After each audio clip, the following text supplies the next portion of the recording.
if you just want to put that in the chat, that would be helpful.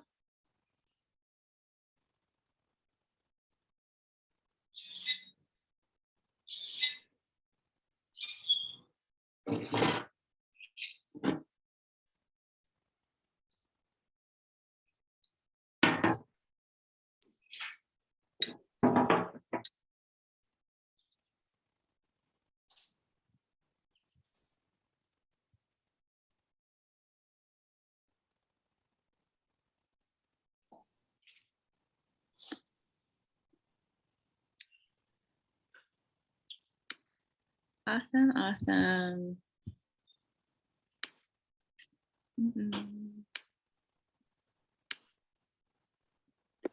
Cool.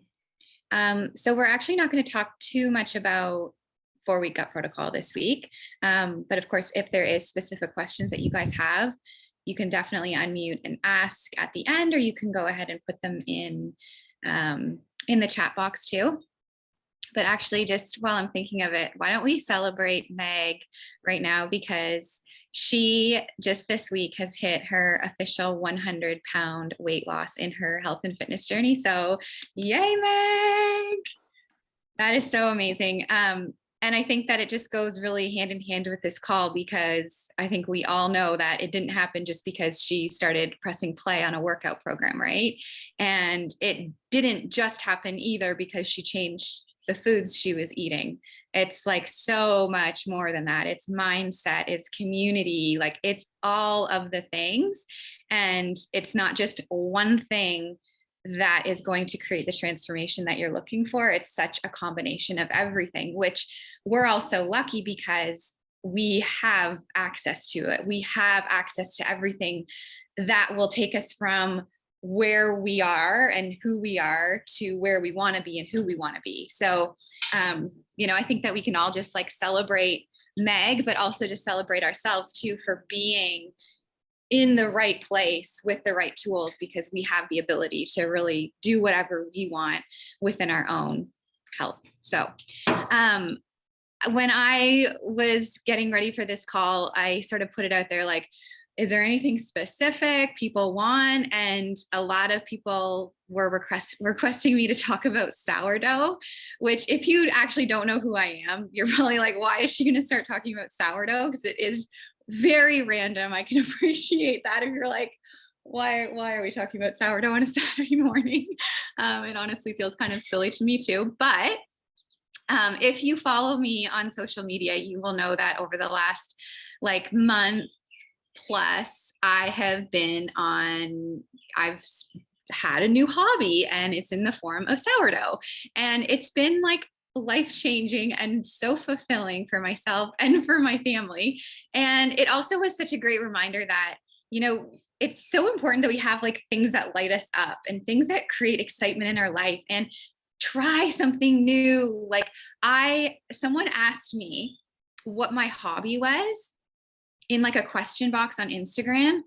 And I was kind of like, I don't actually know. Like I couldn't pinpoint what a hobby was. And that wasn't when I was like, I'm going to go discover a hobby. But then once I sort of fell into sourdough, I was like, oh my gosh, like I have a hobby and this feels really, really cool. So again, it's wellness. It's living a healthy lifestyle. It's embodying like a healthy mindset and finding things that light us up and bring us pleasure and bring us joy, outside of maybe what we do for work or parenting or your relationship. So there's my kind of spiel about that. But sourdough, who's familiar with the process of sourdough? Is this kind of like unheard of? Because it was for me for sure. So if you kind of do understand sourdough, let me know, or if you have any specific questions about sourdough. But I'll share a little bit about why I wanted to get into it. And these are just like personal reasons too. But I had kind of adopted a mindset over the last while that bread was bad. Like bread is off limits. Bread is unhealthy. We shouldn't have it. I need to avoid it. I need to limit it. And it became an unhealthy mindset for me. And what I've kind of discovered over the last like couple of months is that you don't have to have an eating disorder to have disordered eating. And for me, eliminating things long term creates a lot of chaos in a lot of ways for me. And it became just like not a healthy thing for me to keep telling myself, I can't have this, I can't have that. And at the same time, I found myself almost limiting it for my kids too. My kids love carbs, as like most kids do, right? Like I have four little kids, and we were going through the most insane amount of bagels and breads and English muffins. Like I could not keep them long enough in the house. And I was buying pretty low quality bread products for them, I'll be honest, just white bread, because that's what everyone wanted.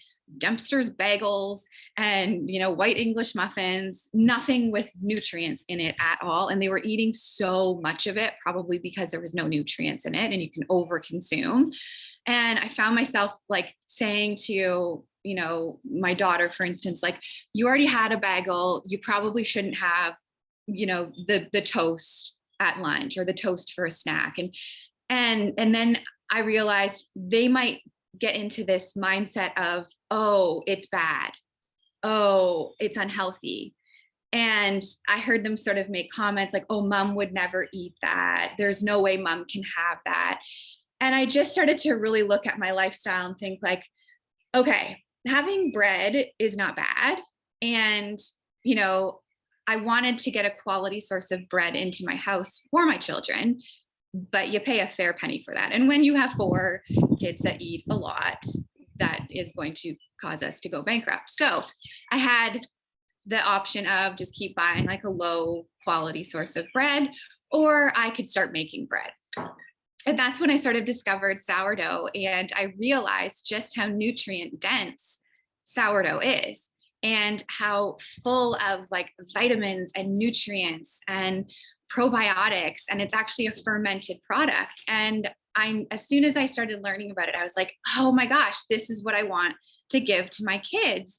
And this is actually what I want to eat, because I love having bread. I love having a sandwich. I love having bagels, but I had put them on my forbidden list for so long. And now I was like excited to be able to introduce these things back into my life in a healthy, sustainable way. So with sourdough, and if anybody has questions, because it seemed like people were really interested for me to talk about this. So if you have questions, please ask. Otherwise, I feel like I'm just now kind of rambling.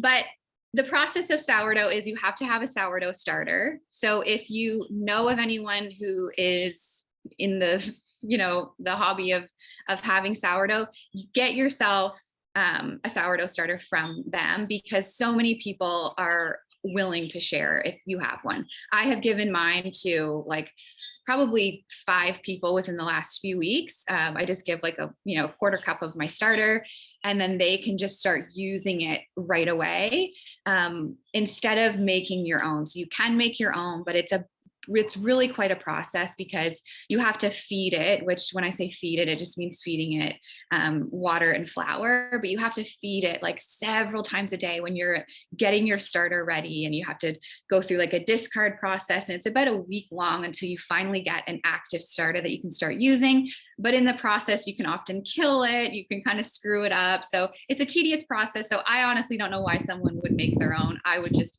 get one from someone, because it also has like a story behind it. The woman who I got my starter from, I don't even know who she is. It's just I contacted someone who always knows everything, and she got her hands on a starter for me. And this person had had it for like 15 years, and it's been in her family, and it's just really cool, right? So now I have a piece of that starter, and I've been able to grow it and maintain it, and create lots of like amazing things for my family. And it just feels so like I love being in the kitchen, and I spend 80% of my day in the kitchen baking and cooking. And it feels really good to be able to provide bread and bagels and English muffins and cupcakes and cookies and all the things from sourdough, knowing like the process that it's gone through, and feeding it every single day and watching it bubble. And it's just been like a really neat process, and the kids have been like really, really supportive of it. And we haven't had to buy bread in like a month. I haven't bought, any bread products from the grocery store, because I've just been able to maintain and keep up with it. And the really cool thing is that no one's over consuming it, because it's so nutrient dense. It's so satisfying that even when I made some pancakes this morning from sourdough, and when I would make pancakes from just like, the big Costco bag of pancakes or Aunt Jemima's, I mean, my kids would eat like 6, 7 pancakes I'm not kidding you. And now they have like 2 to 3 pancakes, and they feel satisfied and full. And it's because of the nutrients that are in it that really help you to just, instead of just over consuming empty calories. So it's been a very positive thing in our household. So just wanted to share that. And if it's something that anyone wants to get into, I highly recommend it. If you're local to me, I'm very happy to give you some of my starter. I do have my starter here. I just fed it just after I made some pancakes this morning. So you probably can't really see it, but it's just starting to bubble up nicely. And it's about this amount. When I finished with pancakes, it was like down to here. So I fed it flour and water, and this will grow. It's probably going to overflow today, which is I have a bad habit of doing that. And then it's a hell of a mess to clean up, but it's likely going to just overflow because my house is going to be a bit warmer today. But that's the starter. And you can use if you have an excess amount, you can use it for so many things. So we make pizza crust out of it. So you use just starter for the pizza crust. That's all it is just plain starter. It's so delicious.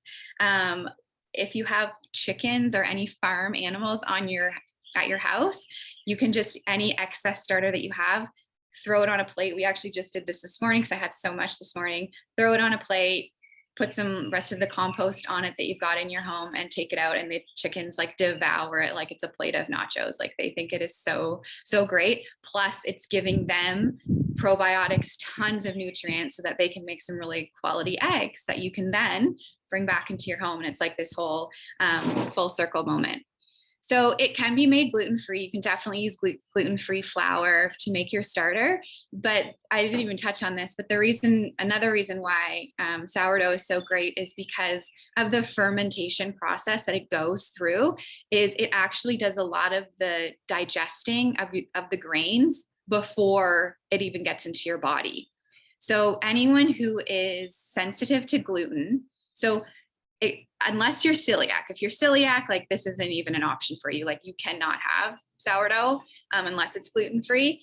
But for anyone who just is on like, oh, I'm avoiding gluten, gluten gives me bloating or I don't digest it well. If you're in that category, often those people can tolerate sourdough just fine because of the fermentation process that it's gone through. So it's a much easier digestible bread product and just full of those nutrients that a lot of other breads are missing. So that's it. And you can use any flour. You can use like spelt, rye, whole wheat, einkorn. Like you can use any type of flour to feed it, and you can like mix it. It doesn't have to be the same. Like if I wanted to feed it tomorrow with einkorn flour, I could do that. And it's not like you have to be super consistent. I don't really even measure.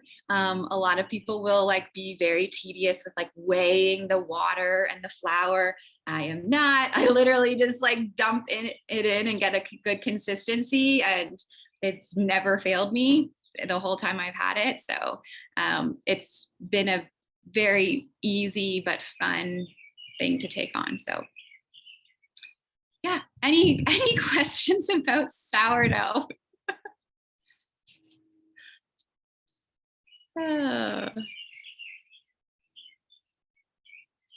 So are you going to provide classes? Can we come over and learn how you make all of your amazing recipes that we watch online? Well, or just bring my kids and you can feed them too. I'm okay with that. Just come over and I'll just feed you, because I just am always like, okay, what can I make? Like last night I made some dough to make like little like flatbreads because I'm hosting Mother's Day today for my family, and I make this like vegan nacho cheese sauce, which is so amazing. And then we can dip in like the flatbread. So I was like, oh, okay, I'll make that. So that's I haven't done those, but I'm excited. But we've done like sourdough dough tortillas, which were really, really good too. So I'm always just like every night, basically I make dough for something because it's simple, but you have to it's like making most breads is you have to be kind of like a couple days ahead. Like if we want something tomorrow, I got to start it today, and I have to make sure my starter's fed and active, and then make the dough tonight to let it rise overnight to then be able to get it into the oven tomorrow. So there's definitely some planning and strategy involved, because the worst is when you're like, oh my gosh, we need bread for today. Well, that's not going to happen. Now, what happens if you go away for a while? Like you're going on vacation for a week. What happens Yeah. to your stuff? Do you have to have somebody come over and feed it? No, Like your but dog? I mean, you could for sure, or you can just toss it in the fridge, and you can just leave it in the fridge for like even up to a few weeks. And just when you get back home, just start feeding it a couple times a day, and it'll be active again within like 24 hours. So it's pretty cool that you can, because that was my thoughts. I'm like, what happens when we go away this summer? Like, I'm gonna have to get someone to like feed our cats and our dogs and my sourdough and the chickens. Like, whoa, okay, I can just put it in the fridge and it'll be fine. Yeah. I'm not a sourdough person, but I do have my great grandma's sourdough, and mine stays in the freezer for literally months. And then I bring it out, thaw it, feed it, use it, then put it back in it's been in there for years. And I always bring it out at Christmas. So you can freeze it I'm not a bread person. Like it's not a craving of mine. But of course my family loves having the biscuits and the things that my grandma made. So it just stays in my freezer most of the time. And then it comes out for a little visit, a little feed, and then it goes back in. And it's been like that for years. She's been gone for like 20 years, and I've had her starter. So, and it's got a really cool story behind it. We all have little pieces of it, and it came from her grandma. So it's been like passed down for so long. So it's really cool. Yeah, I think that's the coolest part, is that it could be passed down. Like I just love the idea of being able to pass this down to my kids, and even just having them learn some like just basic skills in the kitchen, like how to make bread, like, I think a lot of people got into sourdough during the pandemic because there was like this, food shortage and this fear. And it was like, oh my gosh, we got to get back to basics. And, it's neat being able to just teach your kids, like just the basics of cooking and, things like making bread, which was not something I ever was taught. I also think the health benefits have made it really something everybody's talking about now. Like my grandma certainly didn't know that was just normal for them, right? That's just what they used to make their bread and their biscuits and all the things she made. But now I think a lot of people are really curious because of all the health benefits behind it. There's a couple Instagram accounts, and I can't think of their names now, but I've followed them for different things at holiday times when I've pulled this out. But this is good, Megan. Lots of good info. Also, I just wanted to point out, Meg, are you still there? She's making She is making, speaking of bread, this is just like all about bread today. She is making the chickpea flour bread that Autumn has shared on her Instagram page. And I'm actually making it tonight for supper. We're going to have pizza. But Meg, do you want to talk a little bit about that? I can actually show you. It's the easiest thing in the world. It's so good. I guess 4 ingredients, but it's just chickpea flour, water, olive oil, and then whatever seasonings you want on top.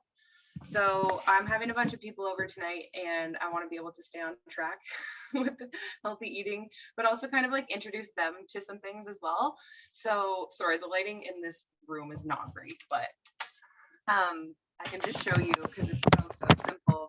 But you just take 1 cup of chickpea flour, and one of the most important things I find with this flour is to make sure that you use Like you, what's this thing called? Put it through this. A sifter. It's a sifter. Sifter, yeah. Just like put it through here when you're putting it. I just put it in here and then put it into this bowl. I didn't do that the first time, and it just got really chunky when I was mixing it with the water. So it's just a cup of this, and then a cup of water and a tablespoon of extra virgin olive oil. And I actually have one that's about to come out of the oven, so I can kind of show you both ends of it. But yeah, so there's a cup of chickpea flour in here now. And it's just so nice because it's such a versatile thing. Like we used it just to dip in, like I got a really good ranch dressing that Justine introduced me to on this call 2 weeks ago that we love. It's super good. It's from Nature Market, Primal Kitchen. So we've been dipping it in that. We've used it as pizza dough and just as like, honestly, a snack to have on its own. That's been really good. Meg, you've made it as pizza prior, have you not? You've talked about it anyways. Before this? Yeah. Not before we got protocol, no. No, but you have made this as a pizza crust. Oh, yeah. And then you just put like a pizza sauce on it and some toppings. And then did you use like nutritional yeast on top, or how did it? Yeah, so I used pesto because like nightshades aren't something that I have in my diet, and Right. that's tomatoes, which is such a pain in the butt because I love tomatoes. But you could do tomato sauce. I just did pesto, onion, anchovies, mushroom. What else was on there? Green onion and nutritional yeast, and it was amazing. So that's one that's done. But I'm just gonna put another a tablespoon of olive oil in here, and then this will be it. But like as you can see, that literally took me what, like 3 minutes to make, maybe. So it's been really great. It keeps well in the fridge for a few days, which is nice as well. And it's just going to be nice tonight to have people over and know that we're still like, they're not doing 4-week gut protocol. They don't really care about it, but they're still really going to enjoy this because like it's just good. So that's that. So you do that mixture, you let it sit for just 30 minutes. And then while it's waiting, preheat the oven. I might need to do it higher. I've been doing it 400 and then baking it for 15 minutes. I think Autumn does it maybe a little higher and bakes for 10, but that's that. And then it comes out. I don't know how well you'll be able to see it, but I do it in a cast iron skillet. I do it with a Greek seasoning. Again, just like beware, like make sure the ingredients of whatever the seasoning you have are good. But I don't know if you can see it, but it smells. Smells unreal. And one of my favorite things about this is that it's chickpea flour, so it counts as a red B if you're doing 4-week gut protocol, and you're not going to feel like, I know when I would be eating bread in the past, it would just make me feel like bogged down, and if I was having it at breakfast I would feel tired and just like low energy, honestly. But this, like, I feel great afterwards, and it's just nice that you know exactly what's going into it and you're not like questioning what the ingredients are, which has been really, really helpful. You probably also could do a thinner version of it and use it as like almost a taco shell or something like that. But yeah, Bulk Barn is where I got my chickpea flour, and it's very inexpensive, like very, very. So a lot of wins all around. I'll just mention I didn't have time to go to London, so I was just here in Grand Bend, and they didn't have chickpea flour, but I Googled it quickly and they had quinoa flour, and that's fine as well to be traded equally, and it'll still count as that red B because it's quinoa flour. So those would be the two flours that you could use for this if you wanted to count it. I think the thing for 4-week gut protocol that's really awesome is that it's a red, right? Everyone loves their yellows and no one wants to use their yellows. So this is counted as a red B. So we're making it tonight. So I'll update everyone. We're going to make it as a pizza crust too. One other thing I'll mention just while I'm here before I have to go walk my dog is for people who love coffee, I've decided for this round of 4 week gut protocol, I'm not having any coffee, like not even one of like any of the 3 cups in a week, just because I know how much better I feel when I do that. I was introduced to this brand of, it's like a coffee alternative. It's called Numi. I don't know if you can see it very well. But the ingredients are roasted extract, so barley rye, chicory root, dandelion root, barley malt, and natural flavors. This is a vanilla one, this is a chocolate mint one, and I've just been mixing it with water, same that you would with a tea, and then I still froth to go on top. Like, delicious. So if you are someone who's like not wanting to give up coffee, but you're going to for 4 week gut protocol and still kind of want that like experience of making your coffee and just having something that tastes really good and kind of coffee-ish, then those are great. I just got a caramel one as well. Where did you get them, Meg? So these ones I actually got from a friend who set me up with like an affiliate marketing situation. So I can put in the comments if you want to try a discount code for you. But I'm not just telling you that because I can get you a discount code. Like this is something that actually has been really great for me. But you can get them online. So their website is where you can use the discount code, or you can get them on Amazon as well. What's it called again? Can you write it in the chat? Yeah. I'll put the website right in the chat here. That's awesome. Everybody's always looking for alternatives for sure. My husband's doing gut week protocol and he decided to go coffee less as well. He was like, I'm just going to get over the 3 days of torture and then just no coffee. And he's been doing really well. So maybe I'll tell him about this. He has his Energize first thing every day and he's good to go. Awesome. Okay. I don't know if did you see any questions, Megan? No, I didn't. All right. Well, if you guys don't have any questions, or if you do, unmute yourself. This is the best time for us to answer them. A lot of us have been through like gut protocol all the way through. We've done portion fix. We've done 2B mindset. We've done lots of different things when it comes to nutrition. So if you have any questions or you're struggling with anything. Fermented foods. Sorry? Fermented foods, if you have suggestions, because I have a jar of sauerkraut in my pantry, but I haven't opened it yet because I'm afraid to.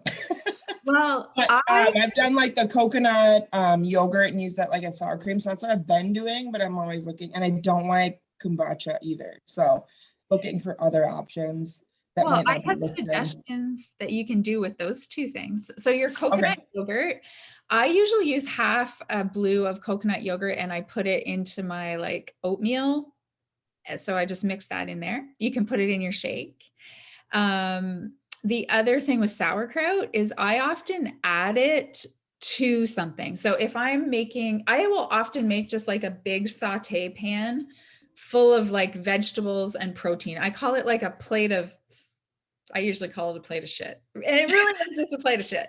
It's just like avocado oil, and then I'll put like spinach and cabbage, and I'll have maybe leftover roasted broccoli from the night before, and I'll put in a red container of a pre-cooked protein. So this week I had like shredded chicken. So I would throw that in, and I'll throw in sauerkraut.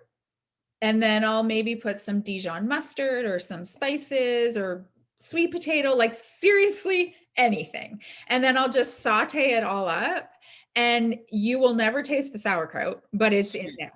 It's in there. I mean, I use it almost daily because it's something to add to that sort of plate that I make often, but I never taste it. And I don't like sauerkraut, just like a pile of sauerkraut on my plate. My dad used to eat sauerkraut and sardines for lunch, and it brings back some bad memories when I open the can every day. But yeah, I've just been throwing it in there, and I'm a bulk eater. Like I really like to have a lot of food. So anytime I can add something more to my big plate to add a little bit more bulk, I'm happy. So yeah, that's what I've been doing with sauerkraut.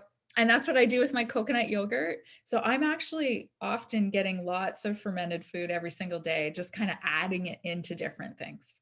Is that helpful? Yeah, for sure. Oh, absolutely. I mean, I've been using like the coconut yogurt. I'll put on like tacos or whatever, right? Because it's very, I don't know, sour cream like to me. So I have no problem with that. But yeah, I'll have to try that with the sauerkraut because I'm just trying to like, Even add to my variety. Yeah, even as a salad, like if you're in the week that you can start adding raw veggies, Mhm. I would put it in my salad as well. So I would make a tossed salad with all the normal stuff that I would use, and I would just put like a scoop of sauerkraut, and it almost acts a little bit like a dressing because it Okay. does have that vinegary, like a lot of our dressings have vinegar in them anyways. Yeah. So you won't taste it in there. So kind of just like adding it to things is how it's worked for me. Awesome. Thank you. You're welcome. No problem. My husband loves it. I don't. Yeah. Oh, wow. Boy's addicted to sauerkraut. That's good. That's amazing. Like it's such a good thing to get into your diet every day. It's so good. All right, you guys. Well, we appreciate you coming. Thanks, Megan and Meg, for sharing all of that information. It's all really cool. We are all going to be eating bread of some form today for sure. I think that Connie just unmuted herself. I don't know if she. Oh, sorry. Yeah, I was just gonna say about the sauerkraut. I love sauerkraut, and I will put it on if I make a like a hamburg patty with chicken or turkey. I put it on that. I've also made chili. Put it in chili. You can put it in. Well, when I used to do roast beef, do it in a roast. You put it in, and you don't even taste it. Yeah. Yeah, Those are it's so good. suggestions. I bet you it is really good on a burger. I bet it is Yes. on that. Yeah. Yeah, and I don't use the bun. I just put the meat on my plate and then I put the sauerkraut on that. So yeah, and thanks for that. I will put that in a whole lot more things because I do love it. It lasts a long time if you do open it, so don't worry about it going bad quickly. Yeah. So yes, I'm going to use it more.